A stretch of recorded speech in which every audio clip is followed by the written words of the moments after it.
6번 문제 보겠습니다. 하나님에 대한 참된 지혜와 충성이 사라지게 되는 이유는 무엇입니까? 이사야서 29장 13절의 시편을 나눴습니다. 주께서 이르시되 이 백성이 입으로는 나를 가까이 하며 입술로는 나를 공경하나 그들의 마음은 내게서 멀리 떠났나니 그들이 나를 경외한 사람의 계명으로 가르침을 받았을 뿐이라. 그러므로 내가 이 백성 중에 기이한 일, 곧 이하고 가장 기이한 일을 다시 행하리니 그들 중에서 지혜자의 지혜가 없어지고 명철자의 총명이 가려지리라. 예, 사람의 계명으로 가르침을 받았다 그랬죠. 예. 지금 현재 그 이스라엘은 랍비에 의해서 가르침을 받잖아요, 그죠? 예, 랍비들이 예수와를 인정하지를 않죠. 그러니까 많은 말씀을 바르게 해석을 하다가도 이 예수와 앞에 오면은 아직 인정을 하지 않습니다.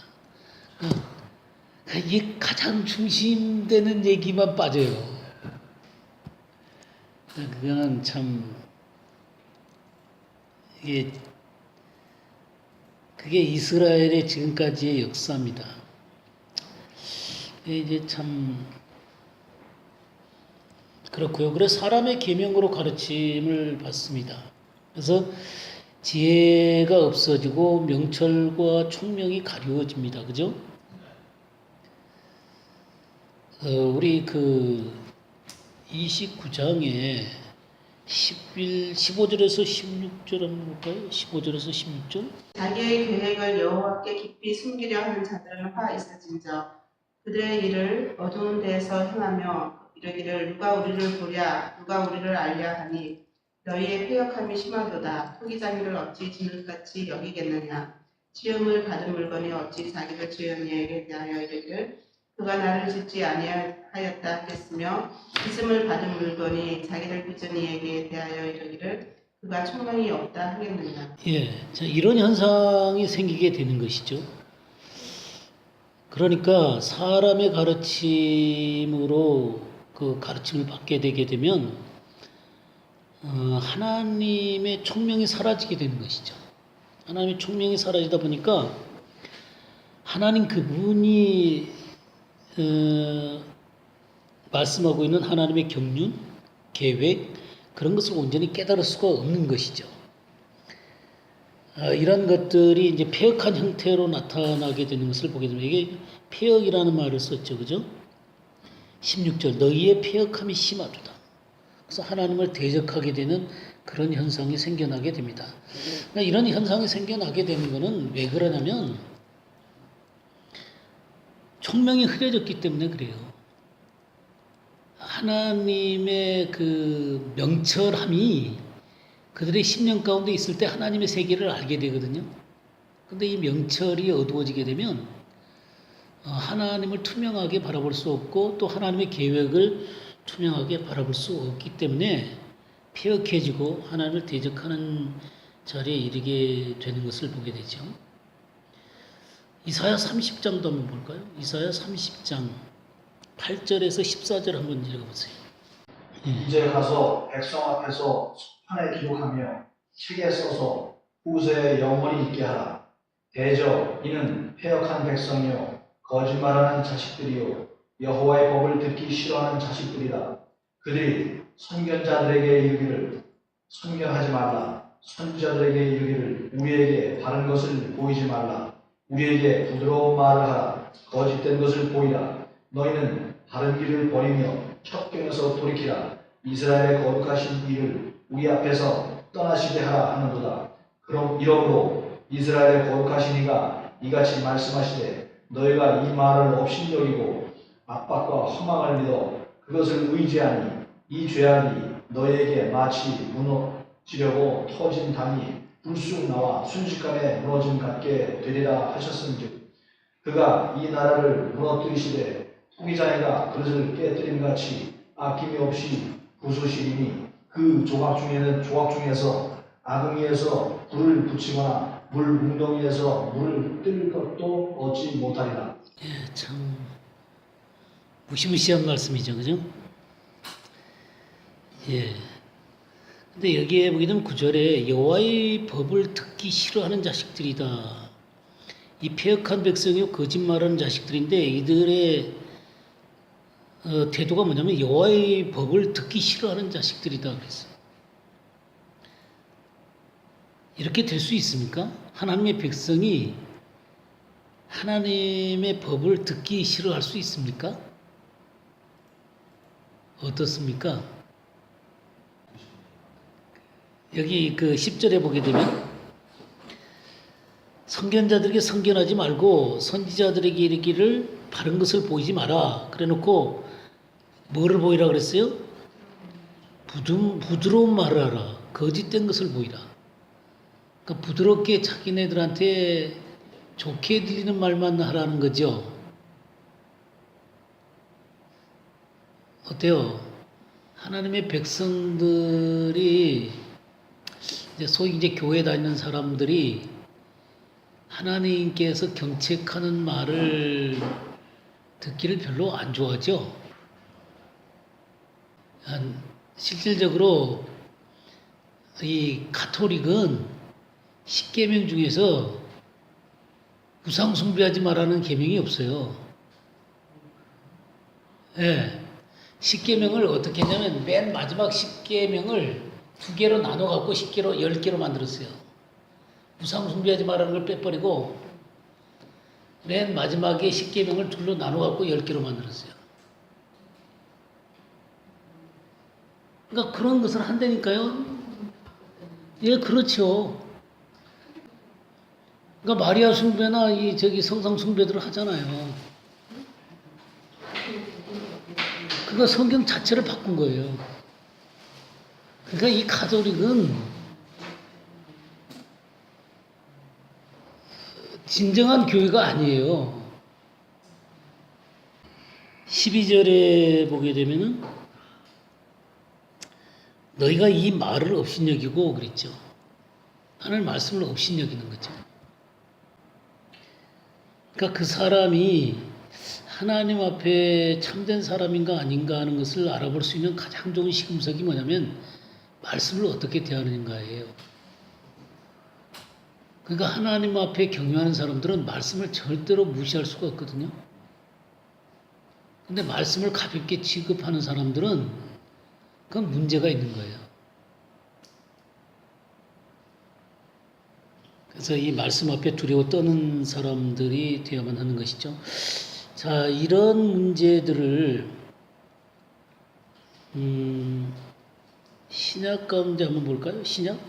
로마서 16장을 한번 볼까요?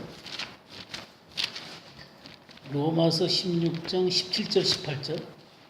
형제들아 내가 너희를 보노니 너희 교훈을 거스려 분쟁을 일으키고 거치게 하는 자들을 살피고 저희에게서 떠나라. 이런 자들은 우리 주 그리스도를 섬기지 아니하고 다만 자기의 배만 섬기나니 인교하고 아침하는 말로 순진한 자들의 마음을 미혹합니다. 아까 그 사람의 계명으로 가르침을 받는다 그랬잖아요. 그러니까 이 잘못된 가르침을 갖고 다가오는 사람들이 있거든요. 여기 17절 보니까 형제들아 내가 너희를 권하노니 너희가 배운 교훈 그랬죠. 우리가 배운 교훈이 뭐예요? 진리죠, 진리. 예, 진리의 교훈을 배운 거잖아, 그죠? 진리의 교훈을 거슬러 분쟁을 일으키거나 그랬죠. 거슬러 분쟁을 일으킨다. 이 거스린다라는 게요. 이 헬라어로는 뭐냐면 파라예요, 파라. 곁에 비슷하게. 그러니까 이 거스린다는 게 곁에 비슷하게 그런 말이에요. 이 분쟁이라는 말이 너무 재밌더라고요. 찾아보니까 무슨 얘기냐면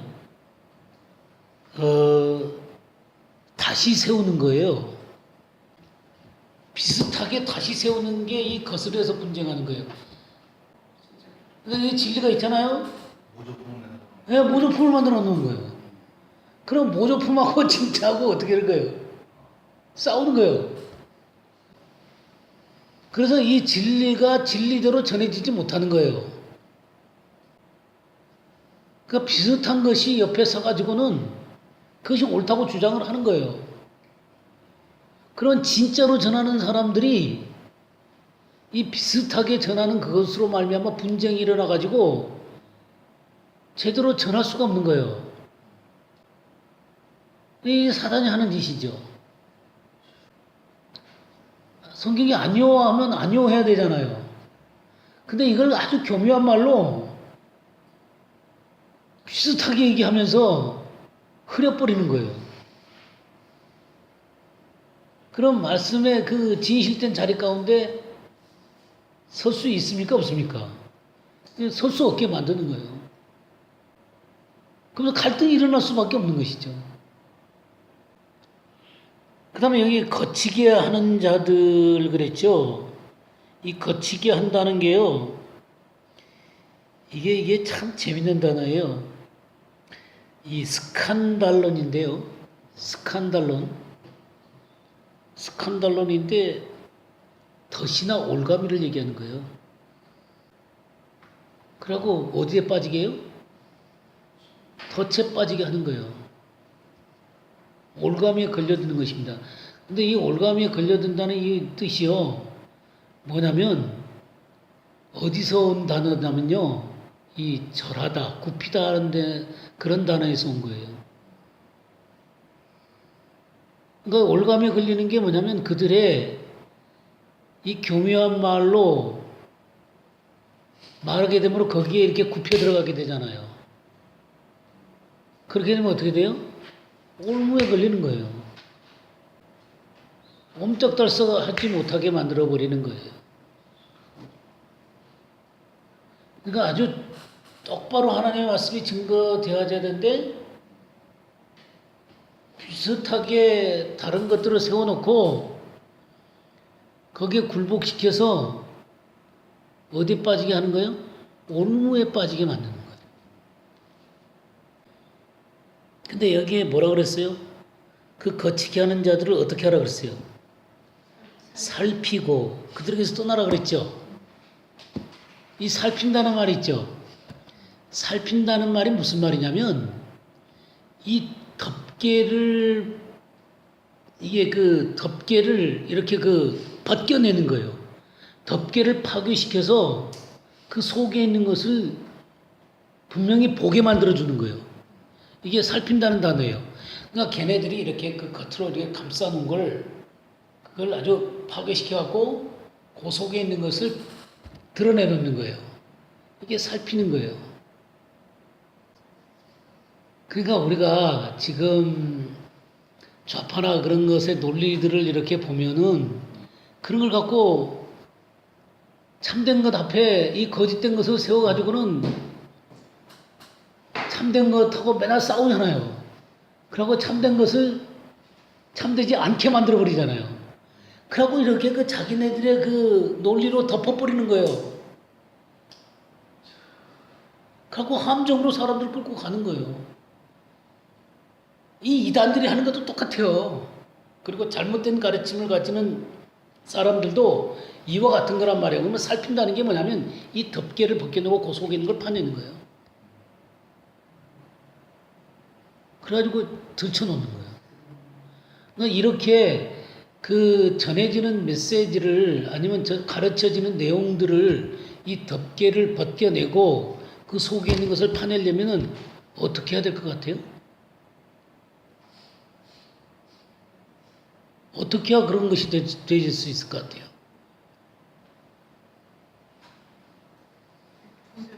예, 분별할 줄 알아야죠. 하나님 말씀을 갖고 분별할 줄을 알아야지 그것이 그 덮개가 이렇게 벗겨지고 그 속에 있는 것을 파낼 수가 있는 거예요. 그럼 그것이 딱 드러나게 되면 우리가 그런 자들을 떠나야 되는 거예요. 떠나라 그랬잖아요. 떠나라. 이렇게 그렇게 우리들을 올가미로 이렇게 그 올가매가지고 함정에 빠뜨리는 이런 것에 우리가 굴복해서는 안 된다 그 말이에요. 근데 사단이 하는 것은 이 진리의 말씀 가운데 우리가 올바로 서 있지 못하고 다른 것을 세워놓고 비슷하게 만들어 놓고는 우리를 함정으로 끌고 가는 거예요. 이게 사람의 가르침이라고요. 예, 사람의 계명으로 가르침을 받는다 그랬죠. 이런 식으로 하는 거예요. 그 다음에 보세요. 18절 볼까요? 이 같은 자들은 우리 주 그리스도를 섬기지 아니하고 다만 자기들의 배만 섬기나니, 이렇게 그 교묘하게 사람들을 진리 가운데 떠나게 하는 자들은 주님의 사람들이 아니에요. 주님의 종들이 아니라고요. 그러니까 자기의 유익을 위해서 그러는 거예요. 자기의 그 왕국을 넓히기 위해서, 또 자기 밑에 수많은 사람들을 두기 위해서. 그래서 교활한 말과 그랬죠. 이 교활한 말이 무슨 말이냐면 유창한 말이에요. 유창한 말. 유창하게 설교 잘하죠. 예? 유창한 말. 유창하게 설교 잘하는 사람들 많잖아요. 이 아첨하는 말 그랬잖아요. 예? 율로기아, 이 아첨하는 말. 이 아첨하는 이 율로기아는 뭐냐면 축복하는 말이에요. 칭찬하는 말. 칭찬하는 말, 축복하는 말이에요. 그러니까 유창한 말로 사람들한테 축복 얘기 많이 해주는 거예요. 그 사람들이 좋아할 거 아니에요. 그런 말로 순진한 자들의 마음을 미혹하느니라. 이 순진한 자들은 하나님 앞에 순전하게 쫓아가려고 하는 사람들이겠죠. 이 마음이 깨끗한 사람들이에요. 그런 사람들의 마음을 어떻게 해요? 미혹하는 거예요. 미혹하는 거. 예, 기만하는 거예요. 기만하는 겁니다. 이 전적으로 속이는 거예요. 그러니까 하나님의 진리 가운데서 미끄러지도록 만드는 거예요.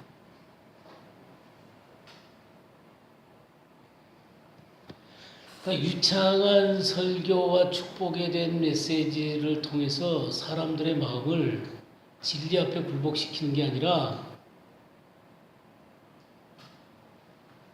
자기네들이 그 이기심을 계속 북돋워 주는 거예요. 그러니까 자기 방식대로 하나님을 섬기도록 만들어 주는 거예요. 그러니까 우리 크리스천들의 가장 중요한 것은 뭐냐면 하나님께서 원하시는 방식대로 사는 거잖아요. 하나님의 말씀대로 사는 거잖아요. 하나님이 인도하시는 대로 따라가는 사람들이 크리스천이잖아요. 그게 아니라 내가 원하는 방식대로 하나님이 나한테 와주는 게 아니잖아요. 그러니까 사람들에게 자꾸만 이게 좋은 거야, 이게 이렇게 하면 축복을 받는다고 얘기를 하면서 정말 하나님의 그 진리 앞에서 멀어지도록 만드는 그런 가르침들이 있다 그 말이죠. 지금 그렇게 하는 거예요. 그러니까 이스라엘 백성들이 그렇게 계속해서 이 랍비들이라든가 선생들이 그렇게 가르쳐 오니까 자꾸만 마음이 하나님 앞에 교만해지는 거예요. 벼룩해지고 선견하지 말라는 것이죠. 바른 말 전하지 말라는 것이죠. 부드러운 말 해달라는 것이죠. 그러니까 오늘이나 옛날이나 다 똑같이 자기네들에게 부드러운 말만 해달라는 거예요. 이렇게 하나님 앞에서 나아가니까 하나님께서 어떻게 해요? 우리 이사야 29장 다시 돌아가 보시죠. 이사야 29장 9절에서 12절 한번 보겠어요. 너희는 놀라라. 너희는 소경이 되고 소경이 되라. 그들의 취함이 포도주로 인함이 아니며 그들의 비틀거림이 독주로 인함이 아니라 대저 여호와께서 깊이 잠들게 하는 신을 너희에게 부어주사 너희는 눈을 감기셨으니 눈은 선지자요 너희 머리를 덮으셨으니 머리는 선견자라. 그러므로 모든 묵시가 너희에게는 마치 공한 책을 말이라. 그것을 유식한 자에게 주며 이르기를 그대에게 청하노니 이를 읽으라 하면 대답하기를 공하셨으니 못하겠노라 할 것이요 또 무식한 자에게 주며 이르기를 그대에게 청하노니 이를 읽으라 하면 대답하기를 나는 무식하다 할 것이니라. 예. 그럼 어떻게 되는 거예요? 하나님이 깊이 잠들게 하는 영을 모으시는 거예요. 그러니까 이들의 마음이 폐역하니까 가르치는 선견자도 눈이 감기게 되고 말이죠. 예? 선지자들도 이 눈이 감기는 거예요. 그 계시가 닫혀버리는 거예요. 하나님의 말씀을 볼 때 그 계시들이 열려서 하나님의 마음과 하나님의 경륜과 하나님 자신을 볼 수 있어야 되잖아요. 지난번에 명철이라고 하는 게 투명하게 하나님과 하나님의 세계를 보는 거라고 그랬잖아요. 그 명철이 하나님과 하나님의 세계를 투명하게 보는 것이라면 명철이 가려지니까 투명하게 볼 수가 없는 거예요. 그러니까 계시가 닫히는 거예요.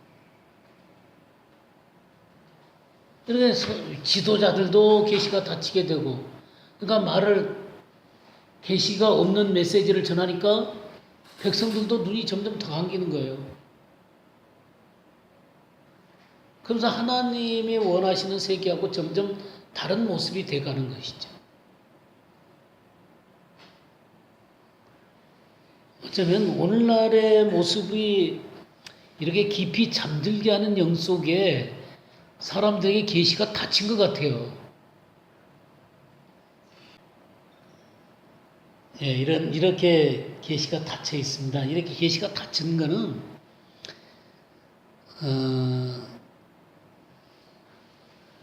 하나님이 우리들에게 계시를 열어주기 위해서 우리 영을 살린 거거든요. 아담이 범죄하게 됨으로 말하면 영이 죽잖아요. 영이 죽는다는 것은 뭐 영이 존재가 없어진다는 의미보다도 영이 기능을 안 하는 거예요. 그러니까 하나님하고 교통을 할 수가 없는 것이죠. 여기에 이제 성령님이 임하시고 영이 살아나야만 하나님과 더불어 교통하게 되고 하나님의 세계를 볼 수가 있는데, 그 영이 더 이상 기능을 발휘를 못하는 거예요. 왜냐하면 죄로 말하면 하나님을 떠나버리니까 완전히 하나님의 세계에 대해서 암흑 가운데로 들어가게 되는 거예요. 그러면 하나님의 세계를 볼 수 없는 상태에 있게 되는 것이죠. 근데 우리가 어느 날 우리의 죄를 깨닫게 되고 우리 주 예수님의 그 보혈로 우리 죄를 용서받게 되잖아요. 그렇게 되면서 하나님의 영이 임하면서 우리 영이 살아나면서 하나님의 세계가 보여지게 됐단 말이에요.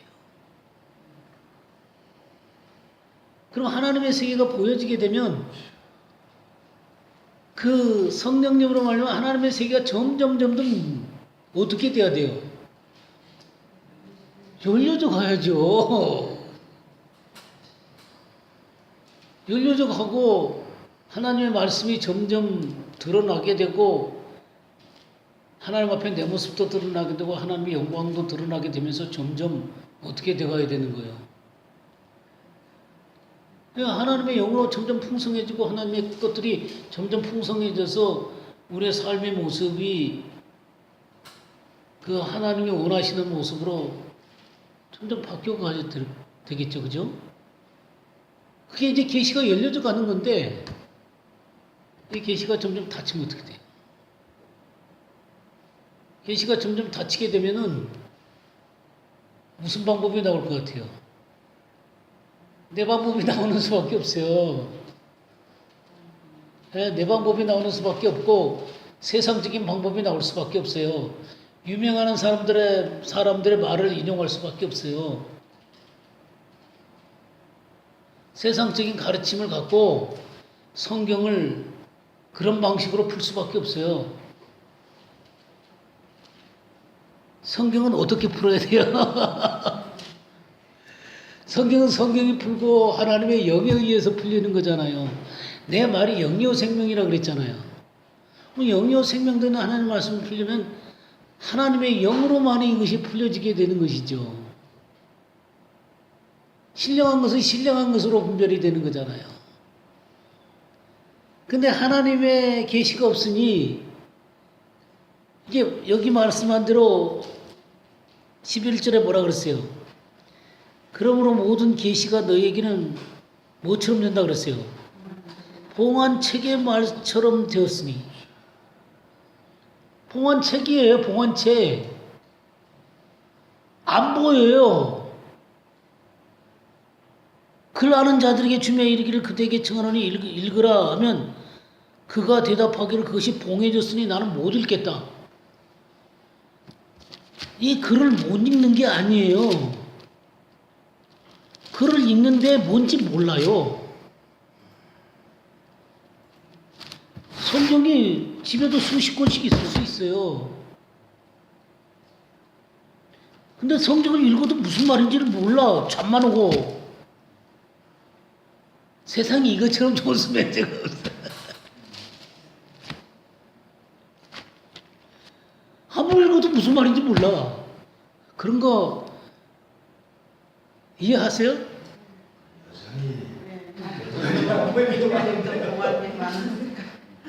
아니 그래도 읽어지잖아요. 근데 옛날에 그런 적 없어요? 아무리 읽어도 그냥 그게 그 말 갖고 그냥 밍숭하니 꼭 유리바닥 이렇게 긁어가는 것처럼 그렇게 느껴진 적 없으세요? 있으시죠? 뭐 글자를 모르는 게 아니거든요. 글자를 읽는데 아무 감동도 없어. 예, 연결도 안 되고 꼭 미끄럼 타는 것 같아. 계시가 닫힌 거거든요. 이거는 하나님의 말씀을 읽을 때 그것이 한마디 한마디가 탁탁탁탁 들어와야 되거든요. 근데 이게 봉해져서 나는 못 읽겠노라. 근데 그 다음에 12절 그 책을 글 모르는 자에게 주며 이르기를 그대에게 청하노니 읽으려 하면 그가 대답하되 나는 글을 모른다. 뭐지? 글을 모르니까 못 읽겠죠. 근데 이 성경이라고 하는 것은 계시가 열려야 보는 거거든요. 성령께서 깨닫게 할 때 이 말씀이 그 속에서 열리는 거예요.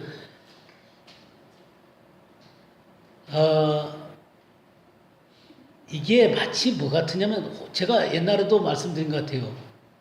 말씀을 읽을 때 말씀이라는 것은 마치 호두 같다고. 기억하시죠? 이 호두 껍데기를만 대하면 민들민들하고 먹을 게 없어요. 이게 탁 깨져야지 그 속에 맛있는 것이 드러나게 되는 거거든요. 그러니까 말씀이라고 하는 것은 이 속에 있는 것을 이렇게 끄집어내 가지고 맛있는 것을 먹을 수 있어야 되거든요.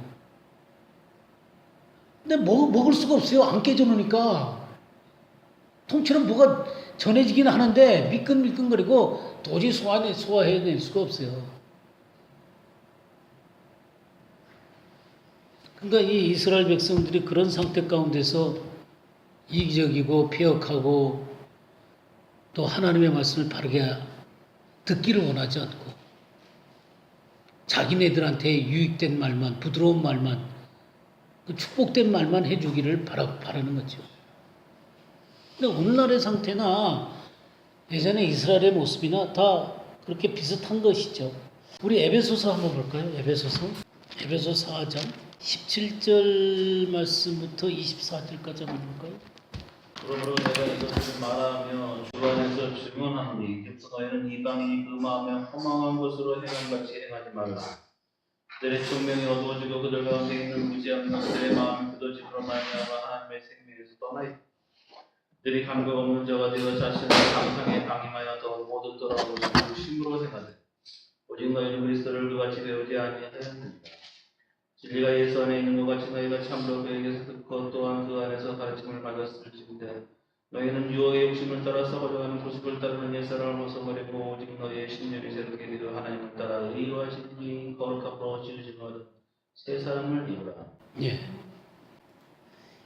이 17절을 보게 되면 그러므로 내가 이것을 말하며 주 안에서 증언하노니 이제부터 너희는 이방인이 그 마음에 허망한 것으로 행한같이 행하지 말라. 이방인이 그의 마음으로 허망한 것으로 행한같이 행하지 마라. 이 말은 무슨 말이에요?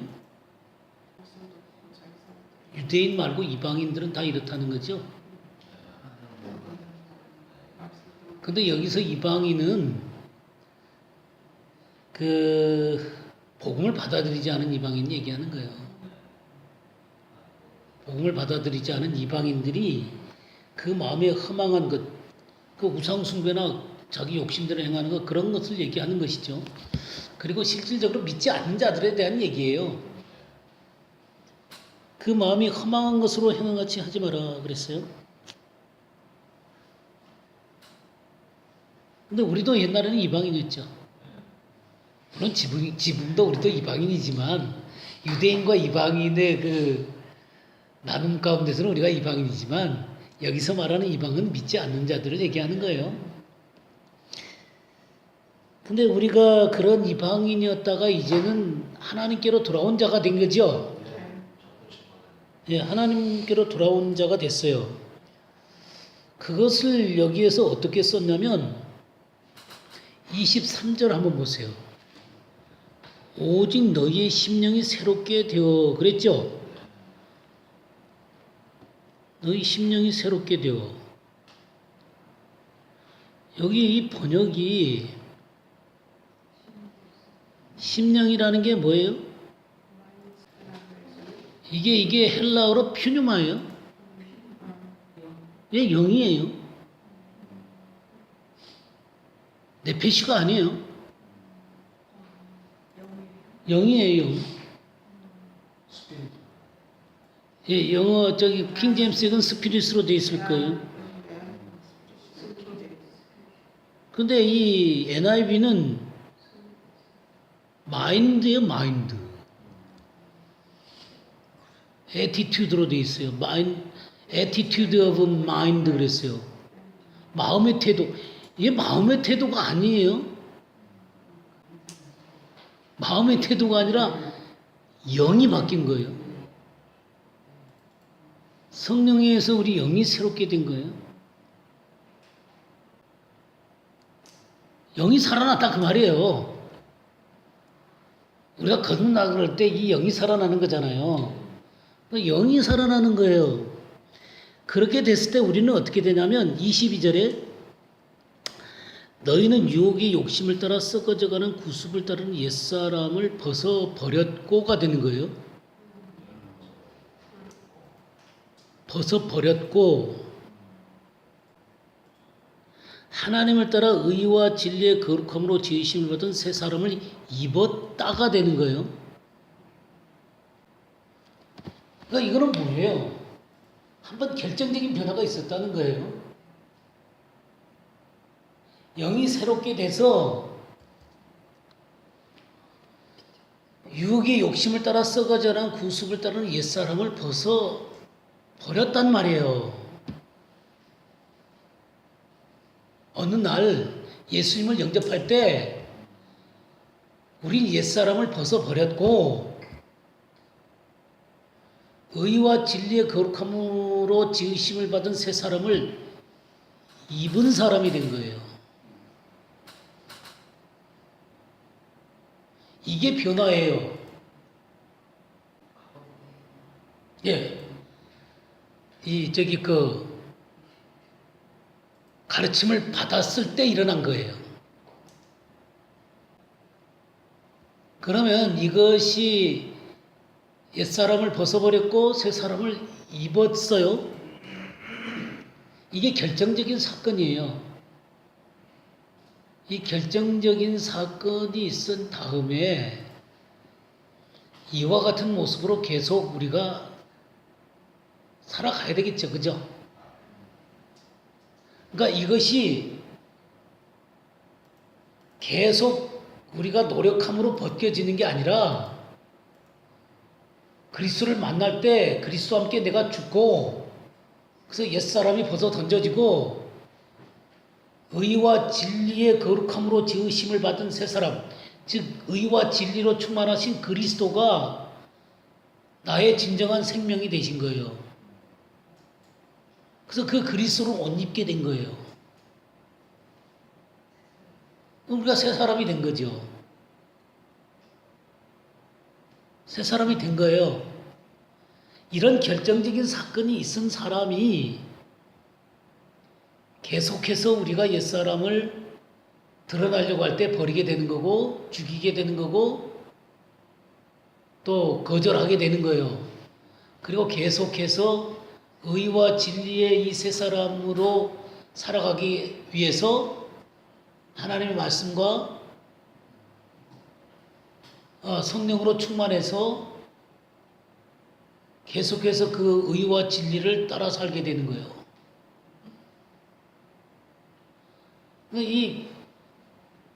내가 예수님을 믿었다라고 하는 것은 이 결정적인 사건이 있었다는 것을 의미하는 거예요. 맞죠? 예? 이게 그러기 때문에 이런 사람이 이제 옛날에 살았던 사람처럼 살아갈 수가 없는 것이죠. 그래서 계속해서 어떻게 해요? 이방인이 그 마음에 험한 것으로 행한 같이 행하지 않게 되는 것이죠. 그러면서 이방인의 모습이 18절에 뭐라 그랬어요?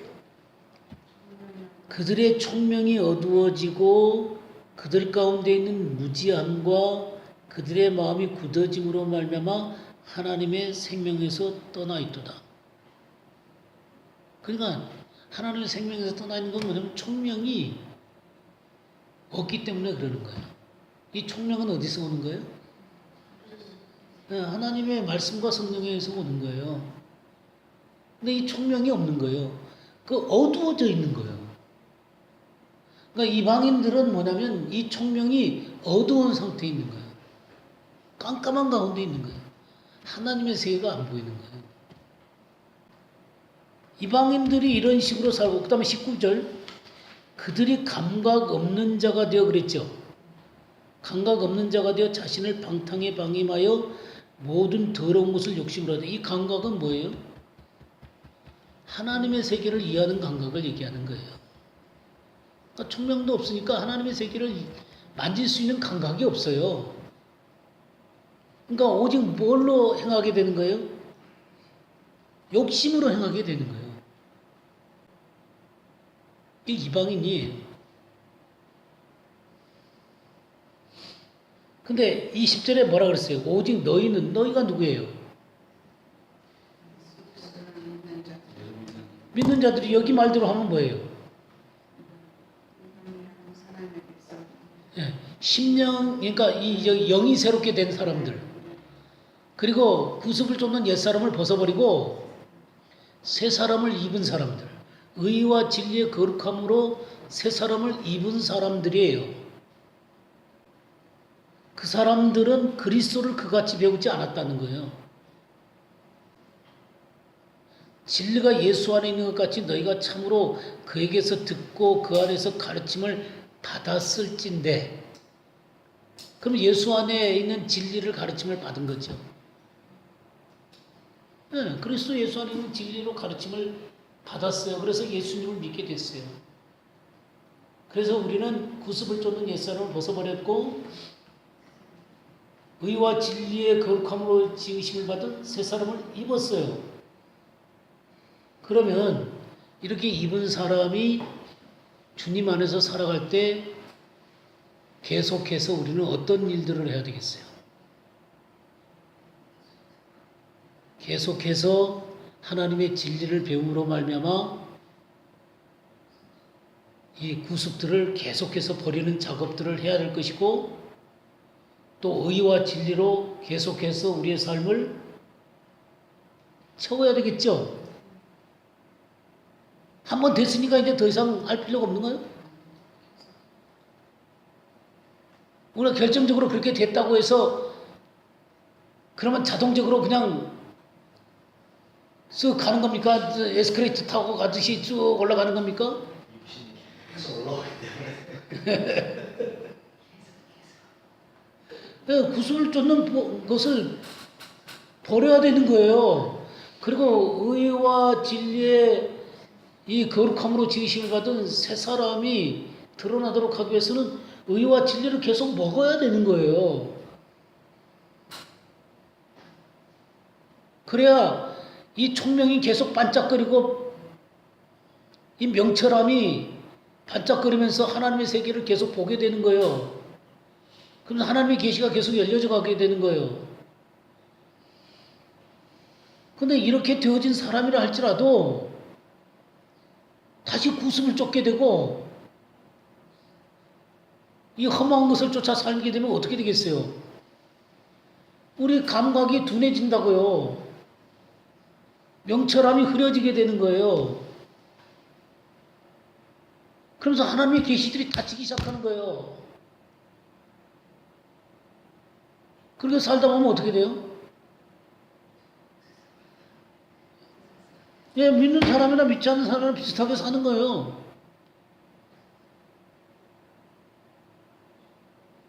뭐 여기서 끝내고 싶으세요?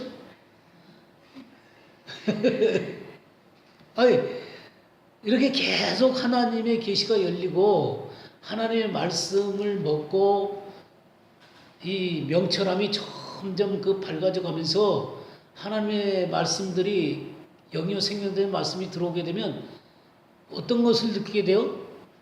이 말씀과 이 하나님의 이 생명이 내 인격화 되어지게 된다 이 말이에요. 이거는요, 처음에 내가 예수님을 믿었을 때 하나님의 은혜가 그냥 나에게 쏟아지거든요. 예수님을 믿게 되면 죄사함을 받게 되고 하나님의 자녀가 된 다음에 마치 이 천국을 걸어가는 것처럼 막 온 세상이 붕붕 떠가는 것처럼 하나님의 은혜가 임한단 말이에요. 그런 거 경험해 보셨죠? 근데 하나님은 이렇게 살기를 원하시는 게 아니에요. 그런 것들을 하나하나 빼세요. 그래갖고 내가 땅 위에 서 있다는 것을 알게 해주세요. 그러면서 내 육신과 내 이 뭐랄까 욕망과 변화되지 않는 내 모습을 그대로 보여주는 거예요. 그렇게 되면 이제 내 속에 뭐가 일어나겠어요? 갈등이 이제 말도 못하게 일어나는 거예요. 그렇게 하면서 하나님 용서해 주세요. 그러면서 가는 거예요. 그런데 이런 사람이 어디로 가냐면 하나님 말씀 앞으로 가는 거예요. 하나님 말씀 속으로 들어가게 되면서 아, 내가 이 육신이 처리가 돼야 되는구나. 구습이 처리가 돼야 되는 거구나. 그래서 그걸 처리해 가기 시작하는 거예요. 그러면서 영이요 생명 되신 말씀을 계속 먹는 것이죠. 그럼 영이요 생명 되신 말씀들이 점점 내 속에 인격화되어지기 시작하는 거예요. 나를 점점 지배하게 되는 거예요. 그러니까 의와 진리의 거룩함으로 지으심을 받은 세 사람이 내가 그렇게 됐지만 그게 드러나기 시작하는 거예요. 뭘로? 내 인격으로. 내 삶으로. 그러면 내가 점점 더 명료하게 드러나게 되는 거예요. 그렇게 될 때 이 하나님의 말씀과 내가 만나는 거예요. 이 계시가 열린다는 것이죠. 하나님의 기쁨이 내 속에서 일어나게 되고 진정한 자유가 오게 되게 되는 거예요. 그러니까 이거는 처음 내가 예수님을 믿었을 때 주어졌던 그 행복감하고 다른 종류예요. 아니 근본적으로는 같은 것이지만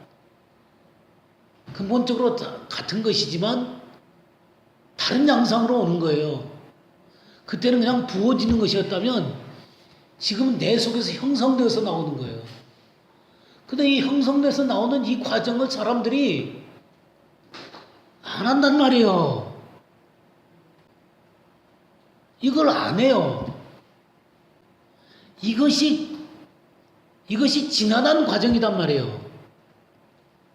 하나님은 이것을 하기 위해서 환경적으로 나를 다루시는 거예요.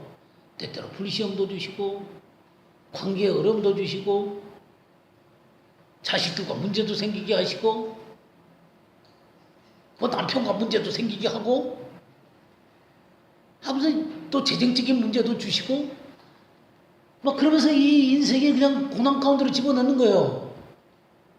그러면서 내 자신이 변모되어지는 거, 근데 그것만으로는 절대로 족하지 않아요. 그 사람들이 어떻게 기도하잖아요. 그러고 가서 이제 소나무 뿌리 뽑아. 상악산 올라가서 쥐약! 그러면 뭐가 된 것 같아. 어쩌다가 또 그 성령의 은사가 임해갖고는 막 손 얹으면 막 사람 낫기도 하고 뭐 방언도 하고 신비한 현상도 보고 나 그것 자체가 그 사람의 인격이 변하는 건 아니에요. 근데 그것이 하나님의 말씀에서 잘 컨트롤 안 되면 어떻게 돼요? 잘못된 대로 또 빠져요. 그러면 그 사람에게 이 하나님의 말씀이 인격화되어지는 이 과정이 필요한 거예요. 말씀을 공부하시고 말씀 속에서 하나님의 세계를 보고가면서 점점 이 말씀이 나라는 사람의 이 삶을 지배를 하는 거죠. 그러니까 진리가 충만한 삶이 되게 되는 것이죠. 그래서 너희가 내 말에 가면 참 내 제자가 되고 진리를 알지니 진리가 너희를 자유케 하리라 그랬잖아요. 진리가 자꾸 충만해지고 않는 거예요. 그러면서 내가 진리가 점점 충만해지고 이게 인격화되어지니까 삶의 문제 가운데 이게 들어가도 이게 인격화되어 놓으니까 흔들리질 않는 거예요. 이리 휩쓸리고 저리 안 휩쓸리는 거예요. 딱 진리 가운데 서가지고 가는 거예요. 이게 우리가 어린 아이가 있고 소년이 있고 청년이 있고 아비가 있잖아요. 그러니까 청년은 하나님의 말씀을 가지고 강한 자들이잖아요. 그러니까 하나님의 말씀에 의해서 서가지고 사단을 밟고 승리자로 서는 사람들이에요. 그렇게 해서 내 삶 가운데서 그리스도의 인격이 드러나게 되고 사탄과 영적인 싸움을 하게 되고 흔들리지 않는 자로 딱 서게 되는 거예요.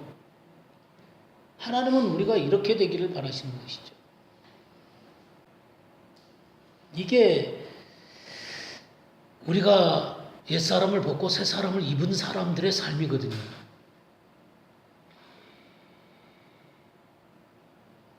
이 골로새서를 한 군데 더 볼까요? 골로새서 3장을 한번 보겠습니다. 3장 5절에서 11절까지 한번 보시죠. 그러므로 땅에 있는 지체를 죽이라. 곧 음란과 부정과 사욕과 악한 정욕과 탐심이니 탐심은 우상 숭배니라. 이것들로 말미암아 하나님의 진노가 임하느니라. 너희도 전에 그 가운데 살 때에는 그 가운데서 행하였으나 이제는 너희가 이 모든 것을 벗어버리라. 곧 분함과 노여움과 악의와 비방과 너희 입의 부끄러운 말이라. 너희가 서로 거짓말을 하지 말라. 옛사람과 그 행위를 벗어버리고 새 사람을 입었으니 이는 자기를 창조하신 이의 형상을 따라 지식에까지 새롭게 하심을 입은 자리라. 거기에는 헬라인이나 유대인이나 할레파나 무할레파나 야만인이나 스고디아인이나 종이나 자유인이 차별이 있을 수 없나니 오직 그리스도는 만유시요 만유 안에 계시니라. 예, 여기 지금 9절하고 10절을 보세요. 이 번역이 이게 잘 된 거예요.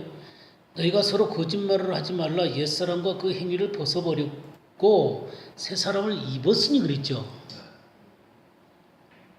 우리가 옛사람을 벗어버리고 새 사람을 입은 사람이에요. 이게 우리라고요. 그러기 때문에 우리의 지체를 죽이는 거예요. 이 옛사람 속에서 나오는 음란, 부정, 사욕, 악한 정욕, 탐심. 그래서 7절에 너희도 전에 그 가운데 살 때는 그 가운데서 행하였으나 이제는 너희가 이 모든 것을 벗어버리라 그랬어요. 분함과 노염과 악의와 비방과 너희 입의 부끄러운 말이라. 이것을 벗어버리라는 거예요. 왜냐하면 우리가 옛사람을 벗어버리고 새사람을 입었기 때문에 그 합당하지 않다는 거예요. 그럼 새사람을 입은 사람은 어떻게 살아야 되는 거예요?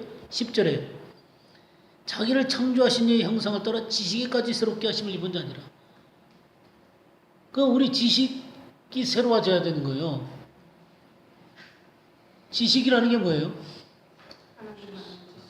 네, 하나님을 아는 지식이죠. 어떤 가치관,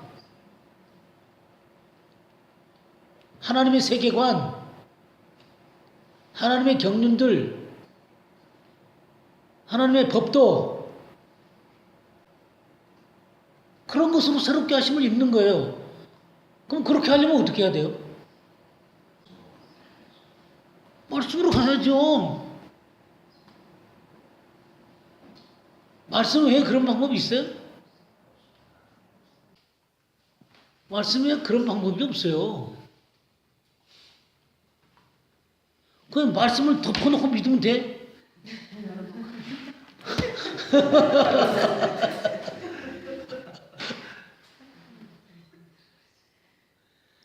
아니, 진짜 말씀을 열어놓고 믿어야죠. 여러분들의 말씀을 공부해가면서 점점 여러분들의 지식이 명료해지잖아요. 지식이 점점 명료해지고 하나님의 세계가 명료해지고 또 내 자신을 정의하는 데도 쉬워요. 옛날에는 이 말씀을 공부를 안 하면요. 내가 누군지 몰라요. 이것도 내가 같고 저것도 내가 같고 이 생각도 내가 하는 것 같고 저 생각도 내가 하는 것 같고 사단이 꼬셔도 무슨 말인지를 모르고 하나님 얘기해도 못 알아들어요. 뒤죽도 합죽이 되놓으니까 이게 혼적인 상호거든요. 한번 보세요. 크리스찬이라고 하는 사람들이 아무리 얘기를 해도 지 얘기만 해요.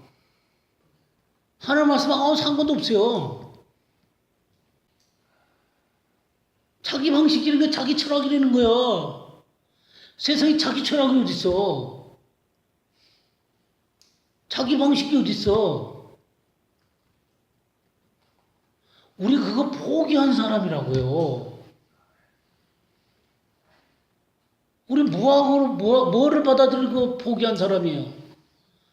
하나님의 말씀에 따라서 살기로 결심한 사람들 아니에요. 하나님의 인도하심을 받으면서 살기로 결심한 사람들 아니에요. 하나님의 법도를 향해서 내 인생에 걸어가려고 작정한 사람이 크리스찬이지. 근데 이게 명료해져야죠. 지식까지 새롭게 하심을 받아야죠. 그래서 이 진리의 허리띠가 쫙 형성돼 있어야죠. 그래야지 하나님의 세계를 보고 판단하고 분별하고 할 수 있는데 하나님 말씀이 없으니 뭘 갖고 분별해요? 이 또 제일 문제가 또 어설프게 하는 거네. 이 어설프게 하는 거예요. 이 제일 이 어설프게 하는 것을 많이 하는 사람들이 말씀 가르치는 사람들이에요.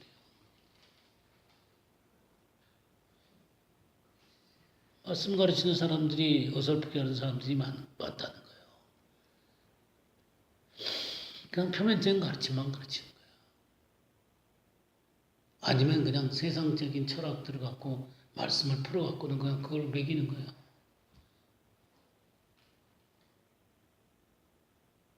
그럼 사람들 독초를 그냥 집어넣는 거죠. 말씀 앞에서 자기의 거짓된 모습이 깨져나가고 이 하나님 앞에 이 거짓된 자아의 이 모습들이 부서져 나가야 되는 거잖아요. 그래서 의와 진리의 거룩함을 입을 그 새 사람이 점점 아름답게 드러나야 되는 거잖아요. 그런 길은 하나님의 말씀이 말씀답게 내 속에 들어올 때만 가능한 거거든요. 예. 이 성령이 오신 이유가 하나님의 진리의 말씀을 점점 더 깨닫게 하기 위해서잖아요.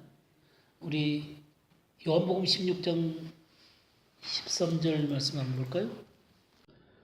그러나 진리의 성령이 오시면 그가 너희를 모든 진리 가운데로 인도하시리니 그가 스스로 말하지 않고 오직 들은 것을 말하며 장래 일을 너희에게 알리시리라. 예, 성령께서 하시는 거거든요. 모든 진리 가운데로 우리를 인도하시는 거거든요. 성령하고 친해져야 되겠네요. 성령하고 친해야지 성령께서 진리로 우리를 이끌어 가시죠. 이 영이요 생명된 하나님의 말씀이거든요. 영이요 생명된 하나님의 말씀이니까 성령께서 깨닫게 하시는 거예요. 신령한 것은 신령한 것으로 분별하는 거예요. 저도 말씀을 가르치는 사람이지만 제가 하나님의 영에 의해서 이끌림을 받지를 않고 또 이 영의 사람이 아니면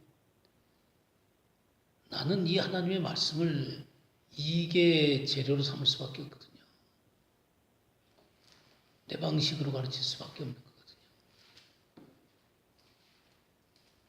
거거든요. 굉장히 말씀 전한다는 게 굉장히 두려운 자리거든요. 왜냐면 잘못된 대로 사람을 인도할 수 있으니까요. 예. 제가 지금 이만큼 와서 이렇게 보니까 젊었을 때는 열정으로 많이 일했죠. 그리고 굉장히 복음적인 사람이었어요. 젊었을 때도.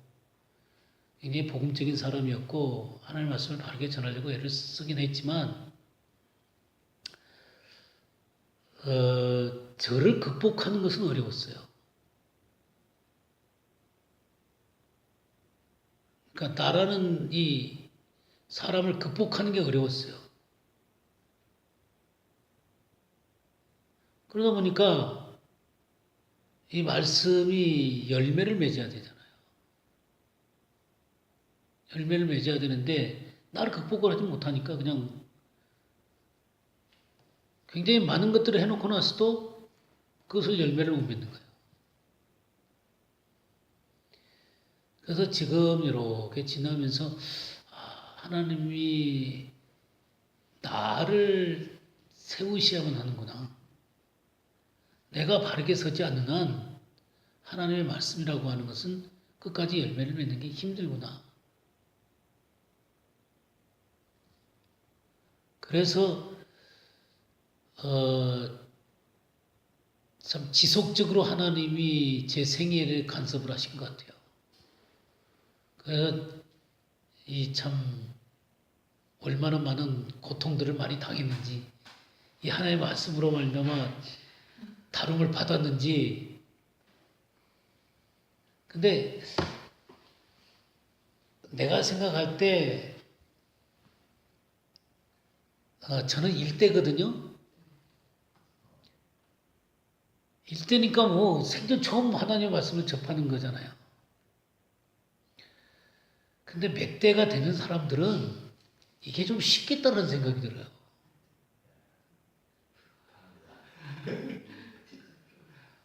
네, 나만큼 시험을 안 받아도 될 것 같아요. 왜냐면 이미 그 조상적부터 이것이 다뤄져 온 문제들이 많기 때문에 하나하나 일일이 다 안 당해도 되잖아요. 근데 그런 어려움들이 있었던 것 같아요. 그러니까 이 온전히 형성되기까지는 참 지난한 과정을 이렇게 겪을 수밖에 없었던 거예요. 그렇지만 하여튼 하나님의 말씀은 온전한 거기 때문에 온전해진 사람들이 전해야 돼요. 그렇지 않으면 이 말씀이 사람들을 바르게 이끌어갈 수가 없습니다. 네, 그렇게 하면 성령님과 이렇게 온전하게 동행하면서 성령께서 가르쳐 주신 그런 내용들을 더 쉽게 알아듣고 전할 수가 있죠. 그죠? 그 성령으로 말미암아 진리로 사람들이 이끌어가고. 그럼 얼마나 좋겠어요. 그죠? 그러니까 이 명철이 닫히게 되면 하나님의 세계를 잃어버리게 됩니다. 지혜가 닫히면 안 돼요. 교회의 역할이라는 게, 우리 교회의 역할을 한번 볼까요? 디모데 전서 3장 15절. 많은 내가 쉽지 않는 너로 하나님의 집에서 어떻게 행하여야 할 것을 알게 하려 하니 이 집은 살아계신 하나님의 교회요 진리의 기둥과 틀은 이 집이 어떤 집이에요? 하나님의 집이죠. 교회를 얘기하는 거예요. 이 교회는 진리의 기둥과 터라 그랬어요. 진리의 터 위에 서 있고 진리의 기둥으로 세워진 집이 바로 교회예요. 그러니까 교회는 진리를 보존하는 곳이 돼야 아니라 진리를 온전히 전파하는 곳이 돼야 돼요. 진리를 선포하는 곳이 돼야 된다고요. 그럼 사람들은 교회에 오게 되면 하나님의 진리를 들을 수 있어야 되죠. 네, 진리를 들어야 돼요. 그 진리를 들을 뿐만 아니라 진리에 응답을 해야죠. 진리에 응답을 해서 버릴 건 버리고 세울 건 세우고 해서 진리에 합당한 삶을 살아야 되겠죠. 그러니까 교회는 성령님과 더불어 이 일을 함께 하는 거예요. 이 세상 가운데서. 진리를 수호할 뿐만 아니라 이 진리를 가르치고 선포하고 또 진리를 받아들이게 하고 진리에 합당한 것을 거절하고 진리에 따른 삶을 살 수 있도록 세워주는 게 교회란 말이죠. 그런 사람들이 어둠 가운데 있다가도 교회만 딱 오면 그 영이 밝아져야 될 거 아니에요. 그죠? 어두운 것들이 이렇게 거쳐지고 명료하게 또 하나님이 보여지고 하나님 말씀이 보여지고 하나님 세계가 보여져야 되잖아요. 그래야지 내가 지금 잘못하고 있구나 하고 이렇게 버릴 건 버리고 또 진리 가운데로 나아가게 될 거 아니에요. 그렇죠. 그렇게 돼야만 교회 올 때마다 우리 자신이 점점 주님과 더 가까워지는 것이죠. 그리고 점점 진리가 내 삶을 지배하게 되게 되는 것이죠. 점점 이 진리가 인격화되어지게 되죠. 그렇게 되면 성도들 속에서 어떤 인간적인 부딪힘이 아니라 내 안에 있는 진리가 서로 나누어지는 삶이 되게 되는 것이죠. 진리가 나누어지게 되는 삶이 되는 거죠. 그렇게 될 때 우리 주님이 이 가운데서 왕노릇 하시는 것이죠.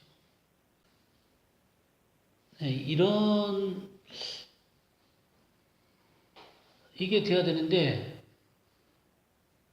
총명이 사라지고 명철이 사라져서 그냥 어둠 가운데 있다 보니까 서로 자기 주장하다 보면서 싸운다. 자, 그러면 7번 문제 보겠습니다.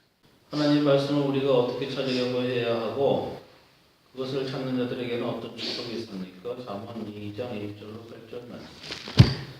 내 아들아 내가 만일 나의 말을 받으며 나의 계명을 내게 간직하며 내 귀를 지혜에 기울이며 내 마음을 명철에 두며 지식을 눌러 구하며 명철을 얻으려고 소를 높이며 오늘 구하는 것 같이 그것을 구하며 감추어진 보배를 찾는 것 같이 그것을 찾으면 여호와 경외하기를 깨달으며 하나님을 알게 되니 대저 여호와는 지혜를 주시며 지식과 명철을 그 입에서 내시며 그는 정직한 자를 위하여 완전한 지혜를 예비하시며 행실이 온전한 자에게 방패가 되시나니 대저 그는 정의의 길을 보호하시며 그의 성도들의 길을 보존하려 하시느니라. 예, 진리의 길을 가게 하시는 거죠, 그죠? 여기 보니까 어떻게 하라는 거예요, 우리 보고? 받고, 간직하고, 귀를 기울이고, 마음을 명철에 두고, 지식을 불러 구하고, 소리를 높이고, 은을 구하는 것 같이 구하고, 보배를 찾는 것 같이 찾고, 예, 그렇게 되면 이제 하나님이 깨닫게 하시는 거죠, 그죠? 하나님을 알게 된단 말이죠. 지혜가 되시고 명철이 주어지게 되는 거예요. 지혜가 주어지게 되고 명철이 주어지게 되는 거예요. 그렇게 해서 주님의 이 진리의 지식 가운데로 계속 걸어가는 거예요. 그래서 정직한 자와 행실이 온전한 자, 이제 그 길을 걸어가게 되는 거예요. 이 정의의 길, 성도들의 길을 걸어가게 되는 거예요. 우리 주님께서 하신 말씀 좀 볼까요? 누가복음 11장 33절에서 36절을 보겠습니다. 누구든지 등불을 켜서 꿈 속에나 말 아래에 두지 아니하고 등경 위에 두나니 이는 들어가는 자로 그 빛을 보게 하려 함이라. 내 몸의 등불은 눈이라. 내 눈이 성하면 온 몸이 밝을 것이요 만일 나쁘면 내 몸도 어두우리라. 그러므로 내 속에 있는 빛이 어둡지 아니한가 보라. 내 온 몸이 밝아 조금도 어두운 데가 없으면 등불의 빛이 너를 비출 때와 같이 온전히 밝으리라 하십니다. 예. 이 등불을 켜는 거죠. 이게 계시가 열리는 거예요. 우리 영이 열리는 거예요. 이 내 몸의 등불은 눈이라 그랬죠. 이 영적인 분별력이에요. 이걸 움 속에나 말 아래다 두지 않습니다. 이 um이나 말이 뭐냐면 육신이 육신. 내 육신 속에 가둬두지 않습니다. 그러니까 육신적인 사람은 이 등불이 갇혀 있는 거예요. 이 영의 눈이 딱 밝아질 때 온몸이 밝아지는 거예요. 막 눈이 나쁘면요. 온몸이 어두운 거예요. 이 영이 밝게 빛나야 되는 거예요. 계시가 밝게 빛나야 되는 거예요. 그래서 35절에 뭐라고 했어요? 내 속에 있는 빛이 어둡지 아니한가 보라. 바로 내 영적인 눈이 밝게 보고 있는지를 잘 보라는 거예요. 하나님의 세계가 반짝반짝 보이는 게 좋겠죠?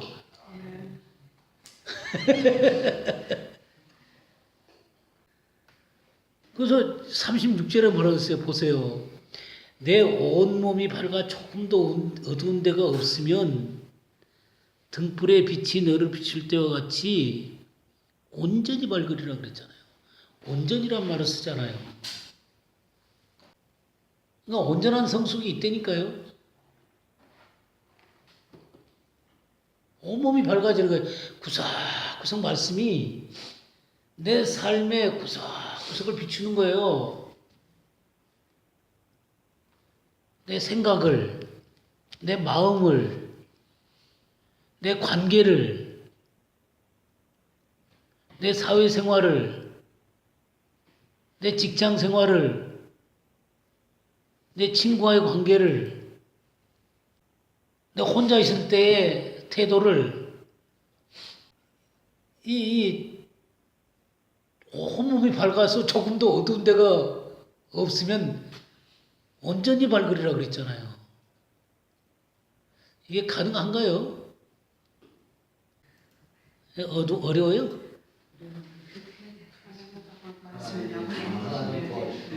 그러니까 아니 맨날 제가 맨날 옛날부터 육신이 있는 거로 하지 말라 그랬잖아요. 육신이 있는 거로 육신이 있으세요. 그 말 하지 말라 그랬잖아요. 우리는 영에 있는 사람들 아니에요. 그리고 우리가 예전보다 훨씬 더 말씀을 가까이 대하고 또 이 영적으로 밝아진 것들을 안 느끼세요? 많이 자유롭죠? 그리고 어떤 관계들이나 그런 게 아주 명료하지 않습니까? 예. 그리고 사람들과의 관계 가운데서도 연연해하지 않고 그냥 옛날에는 그 사람들이 뭐라 그러면 막 거기에 그냥 매여갖고는 이러면 저러고 흔들리고 그 사람에 따라서 좌지우지되고 이런 경우들이 많잖아요. 그렇죠. 아니 그 당시에는 조금 흔들렸다 하더라도 집에 와서 기도를 하거나 말씀을 보면 내가 잘못했구나. 이게 금방 드러나잖아요. 그리고 예전에 알았던 사람들이라든가 관계했던 사람들이 모습이 하나님 말씀 앞에 비추어서 어떻게 보이세요? 이게 드러나 보이죠? 옛날에 봤던 것하고는 완전히 다르게 보인단 말이에요. 물론 우리가 완전 무결하다 이렇게까지는 그게 뭐 할 수 있겠어요? 우리 주님이나 그렇게 하시지. 그지만 금방 드러났을 때 그런 것들을 주님 앞에 자복하고 버리고 또 인정하고 빛 가운데로 나오고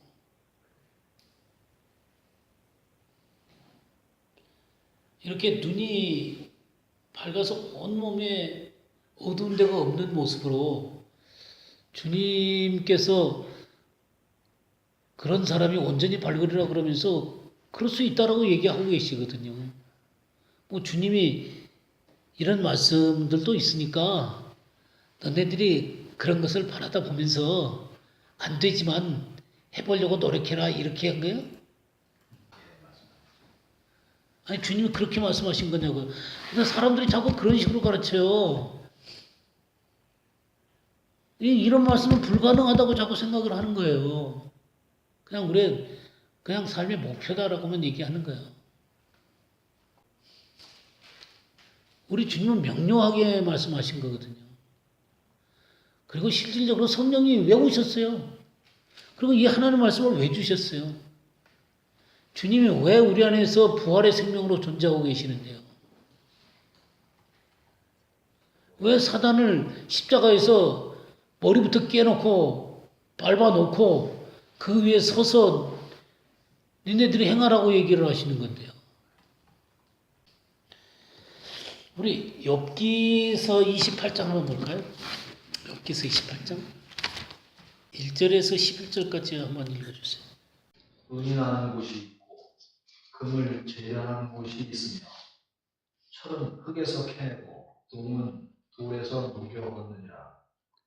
사람은 어둠을 뚫고 모든 것을 끝까지 탐지하여 어둠과 죽음의 근래에 있는 방석도 탐지하되 그는 사람이 사는 곳에서 멀리 떠나 갱도를 깊이 뚫고 발길이 닿지 않는 곳 사람이 없는 곳에 매달려 흔들리느니라.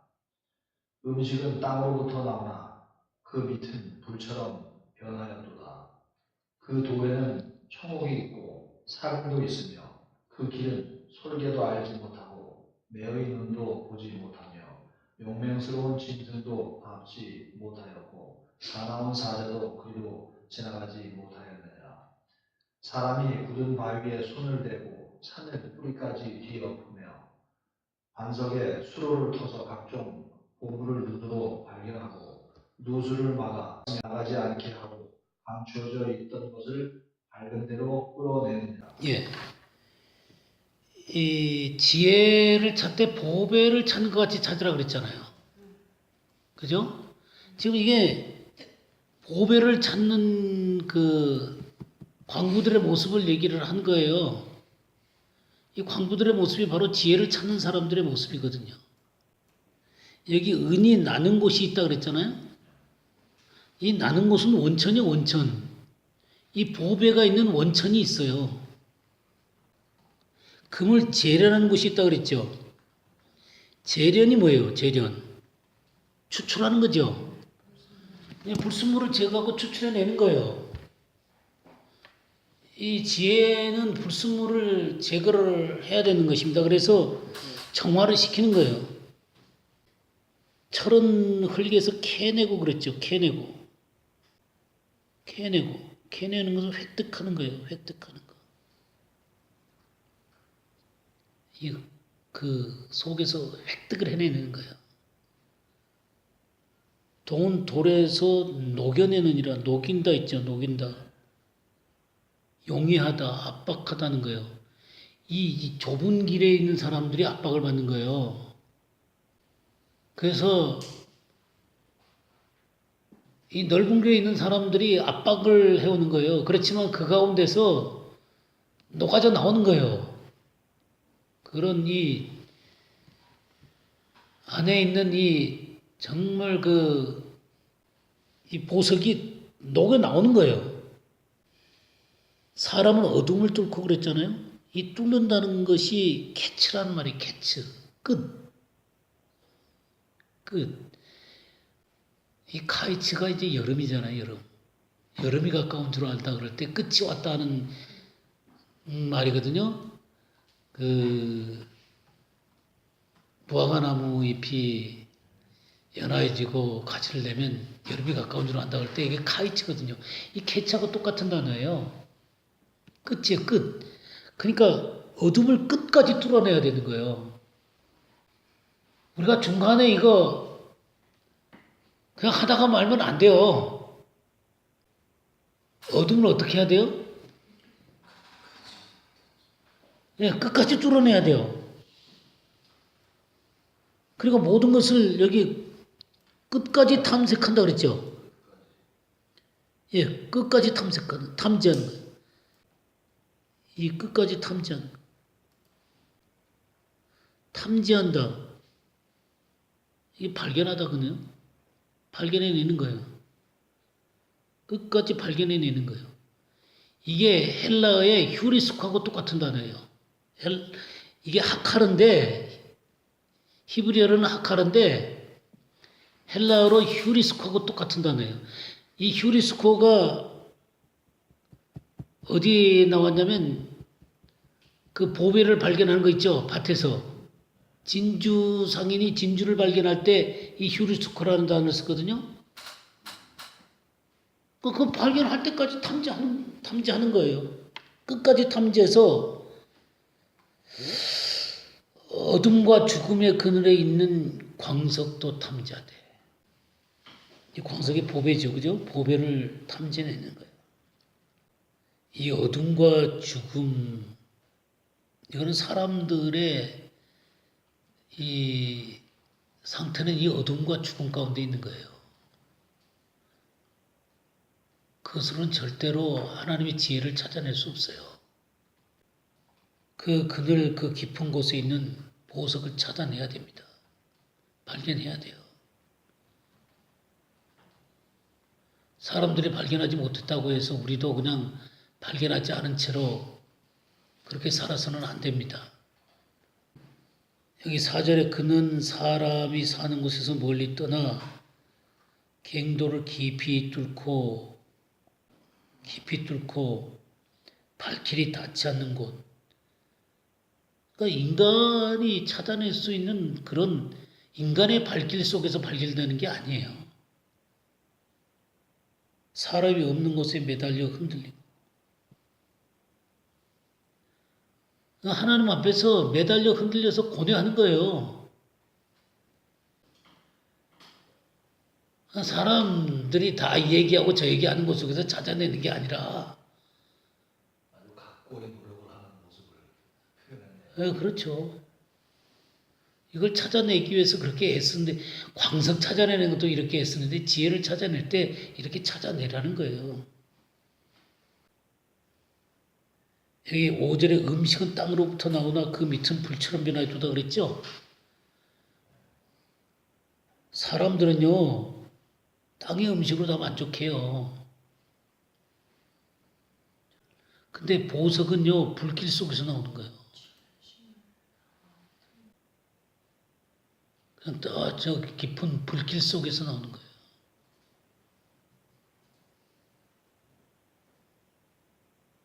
사람들은 다 땅에 있는 거 그거 갖고 먹고 살아요.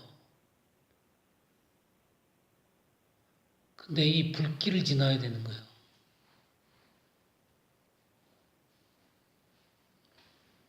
육신이 불에 태워져야 돼요. 그 돌에는 청옥이 있고 사금도 있으며, 그러니까 이게 녹여내야 된다 그랬죠, 그죠? 예? 녹여내야 된다 그랬어요. 좁은 길 가운데 서서 녹여내야 되는 거예요. 그 길은 솔개도 알지 못하고 매의 눈도 보지 못하고 용맹스러운 짐승도 밟지 못하고 사나운 사자도 그리로 지나가지 못하였다. 매처럼 날카로운 눈도 용맹스러운 것도 사자처럼 권위가 있는 것도요. 솔개처럼 빠른 것도 이걸 발견할 수가 없는 거예요. 사람이 어떤 것도 발견해낼 수 없는 거예요. 이 창조의 세계에 있는 것들로 발견되는 게 아니에요. 이 구절에 사람이 굳은 바위에 손을 댄다고 그랬잖아요. 예? 굳은 마음. 굳은 마음을 깨트려야 돼요. 굳은 자아를 깨트려야 됩니다. 산을 뿌리까지 뒤엎으며 오만이 다 부서져 내려야 돼요. 뿌리까지 부서져 내려야 돼요. 반석에 수로를 터서 생명수가 흘러나와야죠. 그죠? 이 자의 껍데기가 깨지고 생명수가 흘러나와야 돼요. 각종 보물을 눈으로 발견하고 마침내 발견해내는 것이죠. 아까 하카르 한다 그랬죠. 하카르. 누수를 막는 하나님의 말씀이 새어나가는 것을 막는 거예요. 감추어져 있던 것을 밝은 대로 끌어내느니라. 마침내 감추었던 하나님의 길이 나타나는 거예요. 아, 입만 벌리는다고 지혜가 나타나는 건 아니죠. 그죠? 우리 12절부터 좀 끝까지 한번 또 읽어주실까요? 그러면 지혜는 어디서 얻으냐? 명철의 곳은 어디이고 그 값을 사람이 알지 못하나니 사람 사는 땅에서 찾을 수 없구나. 깊은 물이 이르기를 내 속에 있지 아니하다 하여 바다가 이르기를 나와 함께 있지 아니하다 하느니라. 점검으로도 바꿀 수 없고 오늘따라도 그 값을 당치 못하리니 오빌의 금이나 귀한 수만화가 남보석으로도 그 값을 당치 못하겠고 황금이나 유리라도 비교할 수 없고 정금 장식으로도 바꿀 수 없으며 산호나 수종으로도 말할 수 없나니 지혜의 값은 홍보석보다 귀하구나.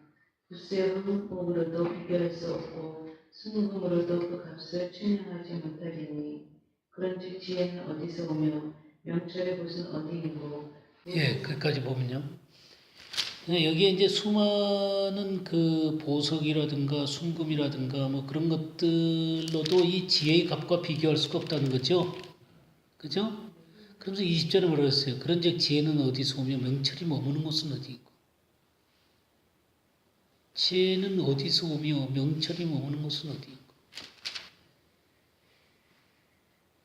14절에 뭐라고 그랬어요? 깊은 물이 이르기를 내 속에 있지 아니하다. 바다가 이르기를 나와 함께 있지 아니하다. 13절에 뭐라고 그랬어요? 그 길을 사람이 알지 못하느니 사람 사는 땅에서는 찾을 수 없구나. 사람 속에서는 발견이 안 된다는 거죠.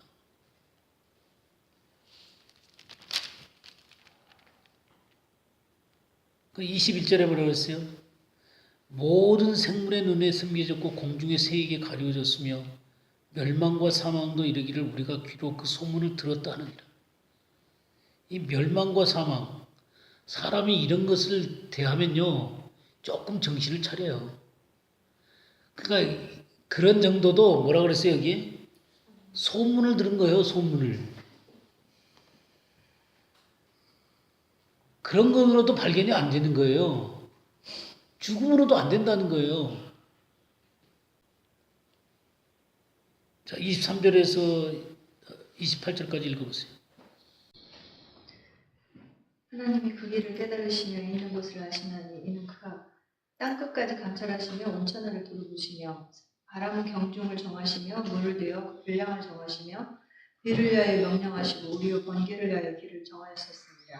그때 지혜를 모시고 선포하시며 굳게 세우시며 공부하셨고 또 사람에게 이르시기를 주를 경외함이 곧 지혜요 악을 떠남이 명철이다 하셨느니라. 예. 근데 이 지혜의 길을 누가 알아요? 하나님이 아세요. 하나님이 아세요. 하나님은 땅끝까지 감찰하시고 온 천하를 살피세요. 그래갖고 26절에 법칙을 정하시는 거예요. 자연의 법칙, 율법의 법칙, 말씀의 법칙, 진리의 법칙들을 세우시는 거예요. 그래서 마지막 결론이 뭐예요? 주를 경외함이 지혜요 악을 떠남이 명철이다.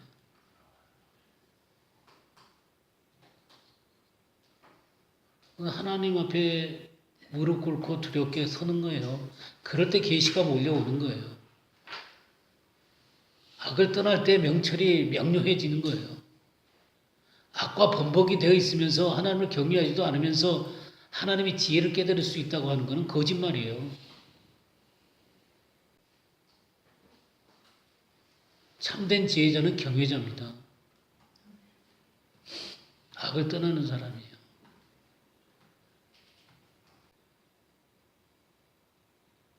그러니까 이 하나님의 지혜를 찾기 위해서 말씀의 광맥을 찾고 뒤적거리고 탐구하고 고뇌하고 끝까지 뚫어내고 어두움을 뚫어내서 마침내 그것을 발견해서 밝은 대로 끌어내는 이 작업을 하셔야 됩니다.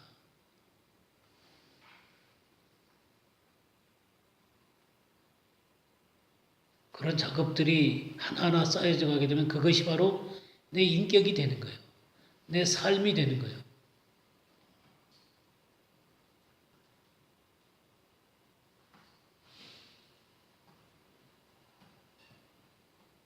그럴 때 진리의 흐릿대로 쫙 차고 등불을 켜고 신랑을 기다리는 거예요.